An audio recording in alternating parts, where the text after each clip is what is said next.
What's up everyone, it's Ben from the Vinyl Jukebox, and in today's video I'm going to show you some of my favorite newer albums from older artists. But before we get started, please be sure to leave a like and a comment below this video, subscribe to my channel, and turn on notifications so you don't miss any of my videos. So this video topic came to me the other day when I realized that a lot of the new albums that I was buying lately were from older artists. Now, as you probably have figured out by now if you've been following my videos, the majority of artists that I do like to listen to on a regular basis are older artists, whether they be solo artists or still in the original bands that they started way back when. You know, a lot of the bands that I listen to or artists that I listen to are older. So I do keep up with their newer albums. I do try to see them when they come around. I actually just bought tickets to see Mark Farner from Grand Funk Railroad in December, so I'm really excited about that.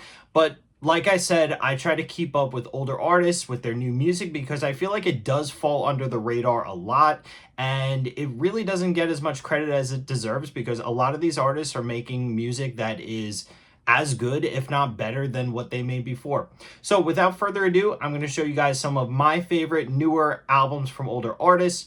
Have a mix of CDs and vinyl for you today, and some of these albums came out pretty recently, like within the last year or two, and some of them are a little bit older. Not all of these albums are these artists' most recent studio albums. Some of them are, some of them aren't, but these are just a few that have come out over the past few years that really stand out to me.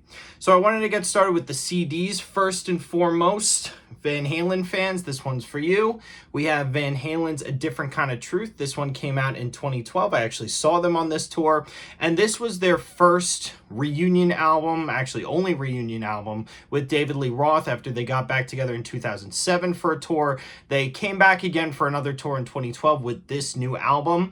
Now, the criticism about this album is that these songs, most of them, if not all of them, I'm not really sure, were written in the 70s. So these were taken, basically the song ideas were taken from demos, re-recorded, obviously, maybe some parts changed around, but these are basically recycled older songs. Now, if you didn't know that, this is a great Van Halen album, and even if you did know that, this is a great Van Halen album.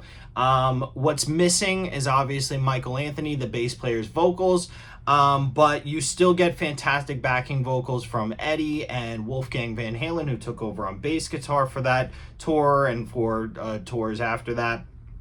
But you've got great songs on this album, like She's the Woman, Chinatown, which Dave kind of turned into the song during the set, where he stops singing during the second verse and yells out, "I forgot the fucking words," which was kind of a staple of his, earlier in his career. My favorite song on this album is As Is. That one gets heavy. This song's just full of some really awesome killer Van Halen tracks that are modernized, and I think Dave sounds really great on this album, so definitely worth checking it out if you did not check it out. And can you believe it, this album's already 12 years old? Crazy. All right, next up, and this is my last CD that I'm going to show, this is Judas Priest Firepower. Now, this is not their most recent album, Invincible Shield. This is the one that came before that, so 2 albums ago. This one I thought was the best of the 3 newer albums, and the reason why I say newer is because this is the era of Richie Faulkner, their new guitar player, who took over for KK Downing. But this is a fantastic album. I think that Invincible Shield, the newer one that just came out, was really good. This one I think is slightly better, has great songs on it like Firepower, Lightning Strike. Never the Heroes is an amazing song. Oh my gosh, the riff on that's so heavy. Necromancer, amazing. 2 Children of the Sun, Spectre, just full of really great tracks that are very heavy, sometimes remind you of older eras of Judas Priest, although this is a very modern Judas Priest album, and Richie Faulkner did an amazing job bringing his own songwriting and his own flavor to this band. So Judas Priest Firepower, that's my second one. All right, next up, and this one came out, when did this come out? This one came out, I need a year on this one, 2022. And I'll just pull this one out of the sleeve so it makes it a little easier. This is Ian Hunter, Defiance Part 1. Now, Part 2 did come out about a few months to a year afterwards. This one was my favorite out of the two, though. Ian Hunter, obviously lead singer from Mott the Hoople, has had a very long solo career afterwards. I actually saw him on a Mott the Hoople reunion tour a few years ago. So that was really cool to see. But this album is just chock full of great songs and special guests. This one features Jeff Beck, Johnny Depp, the guys from Stone Temple Pilots, Joe Elliott, Billy Gibbons from ZZ Top, Taylor Hawkins, I believe, and I may be wrong, but I believe this might have been the last album that Taylor Hawkins played on before he sadly passed away. Duff McKagan from Guns N' Roses, Slash from Guns N' Roses, Robert Trujillo, Metallica, Ringo Starr plays on one of the songs, Brad Whitford from Aerosmith. So this is just crazy how many special guests he got, and it just shows how much respect he has in the rock music community. I feel like Mott the Hoople is one of those bands that, especially here in America, flew very under the radar, really only had that one hit here in America, All the Young Dudes. But I think Mott the Hoople is an awesome band, very underrated here. For my UK viewers, you're probably thinking, what? How can they be underrated? They're so big here. Not in America, unfortunately. Just like T-Rex, just like Slade, just like you could say to some extent Oasis, but Oasis is kind of proving that wrong right now. Ian Hunter just put together an awesome album, and I think he's about 80 something years old right now. It's amazing what he could still do. His voice sounds really good, and his songwriting is just as good, if not better than ever. All right, whoop. Uh-oh. It's a good thing I took the record out. And this copy is actually, this is another one of my copies that has a signed art card to it. And if you've seen my signed albums video, you'll know that how I feel about those. All right, next up, and I did do a full review of this album when it came out. This is Pearl Jam's Dark Matter. This is their most recent studio album. It came out earlier this year, produced by Andrew Watt, who's been working with a lot of older rock artists, such as the Rolling Stones, Ozzy, Iggy Pop. I might have a few of their albums in here too.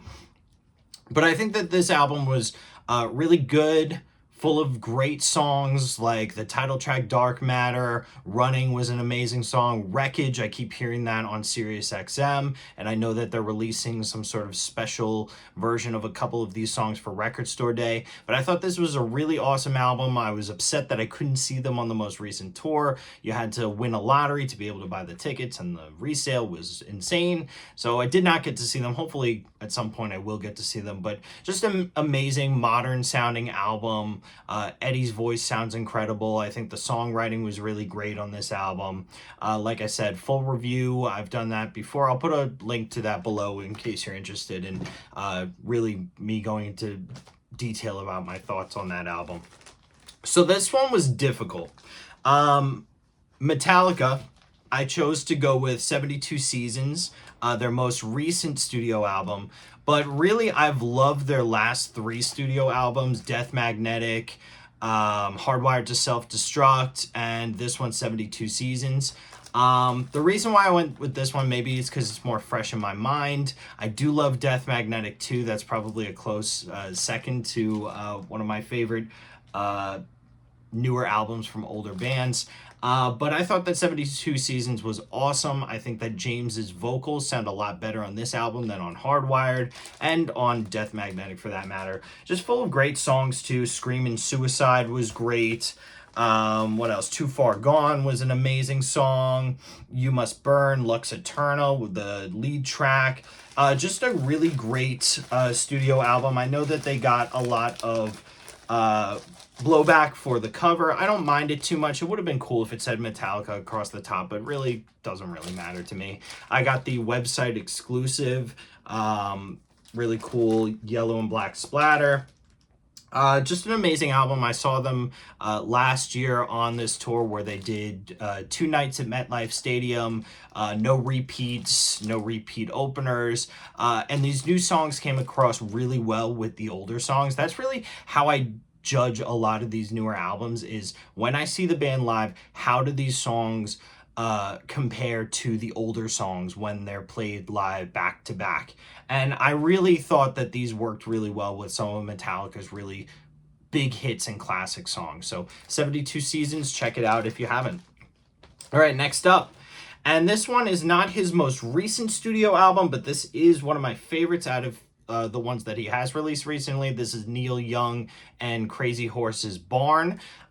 This album is just a classic Crazy Horse album. You get those that classic Crazy Horse sound with the fuzzy guitar. Great lyrics on this album. I love the song. Song of the Seasons, Heading West is really great. Canadian American. That one's really great too.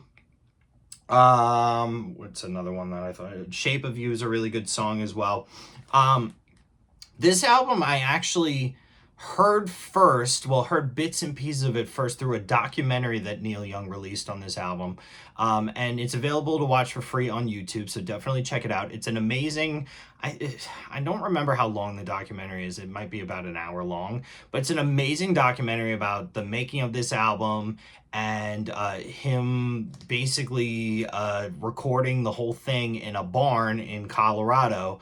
And just the scenery is amazing. It's shot very well, and it's just, you know, a bunch of old seasoned rockers hanging out in a barn, hashing out these songs, and just in classic Neil Young style. It's not him preaching, it's just him enjoying playing and writing music. So Neil Young's Barn, definitely the best out of the last two studio albums that he's released, in my opinion.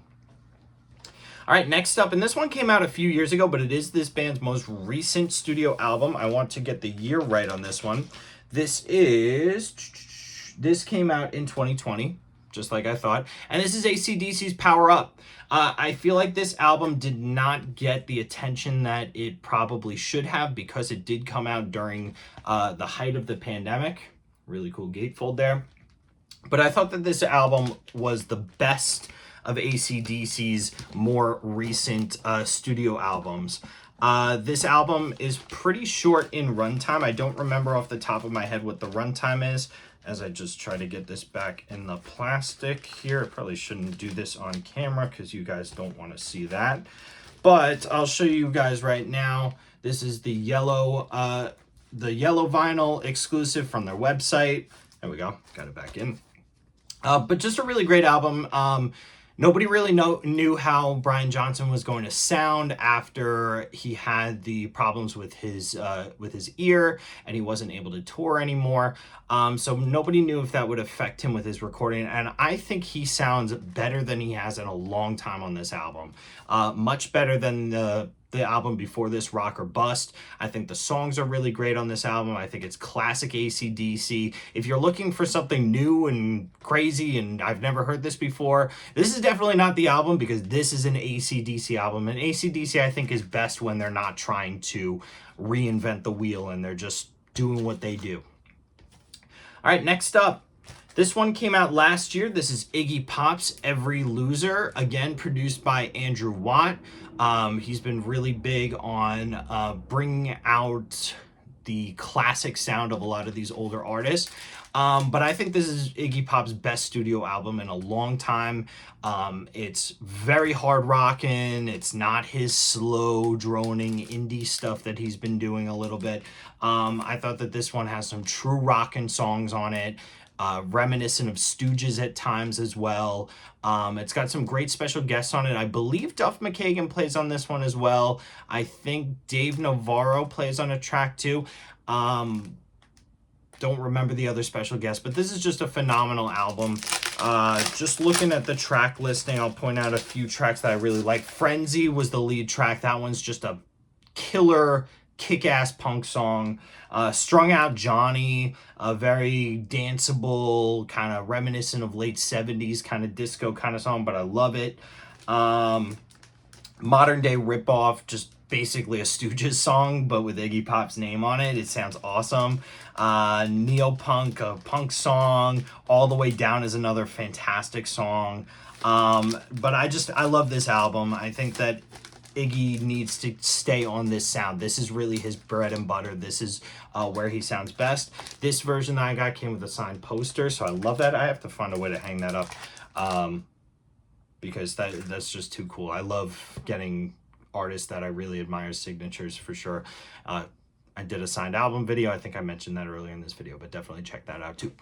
All right, next up, and we're going to stay on this Andrew Watt kick for the rest of the video, it looks like, because next up is Ozzy Osbourne's most recent album, Patient Number 9.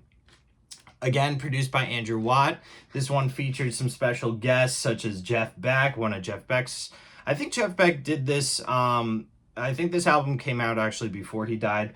Mike McCready from Pearl Jam. Zakk Wylde comes back on this album. Tony Iommi does an appearance, a little Black Sabbath partial reunion. Eric Clapton's on this one.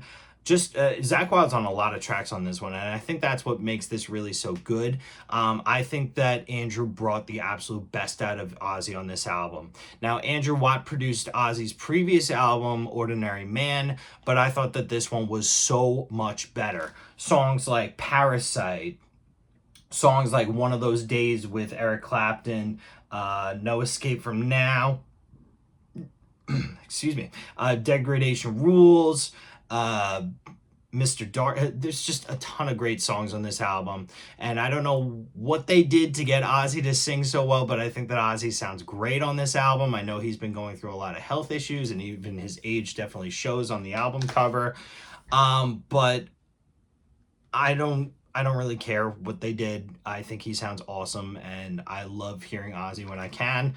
If this is his last album ever, this is a hell of a way to go out. Amazing stuff from Ozzy, Patient Number 9. And rounding it out with one of my favorite bands, the Rolling Stones, Hackney Diamonds. This is the blue website exclusive with the alternate cover. This one, another Andrew Watt production. Just amazing sound from the Stones. A lot of people said that this is their the best album that the Stones have done since Tattoo You, and to be honest, as a full album, I think that they're 100% right. I love stuff from the other albums, but I think as a full album, an album as a whole, this one is definitely their best in a long time. Sounds very modern, but the songwriting is just amazing. From the lead track Angry to Get Close, I think that's my favorite song on the album, next to Mess It Up. Mess It Up is just an amazing hit. Rolling Stone Blues to close it out, the Sweet Sounds of Heaven, the Lady Gaga featured song. Just amazing. And this is another one of those albums that I thought, I saw the Stones in the spring. Amazing show. I've seen them now. That's my third time seeing them. First time with Steve Jordan on drums.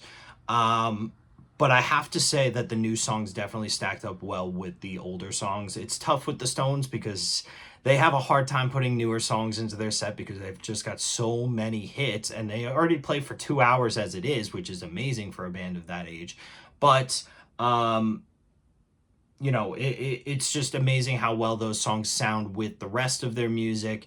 And I think this is a fantastic album. Again, if this is their last album, it's a hell of a way to go out. Rolling Stones, Hackney Diamonds, definitely a newer album from an older band that you have to check out. And if you haven't checked this one out yet, you're probably living under a rock because this one made a lot of news when it came out. All right, everybody, so there you have it. Those were some newer albums from older artists that I think are really great. But let me know in the comments below. Let's start a conversation. What newer albums from older bands have you been listening to? What are some of your favorites? Even if they're not very recent, within the last 10 years, what are some newer albums from older artists that you've been listening to? Let me know in the comments below. And be sure, if you haven't done so already, to subscribe to my channel, leave a like and a comment below, share the video, all that good stuff. Thanks for watching, everybody, and I'll see you next time.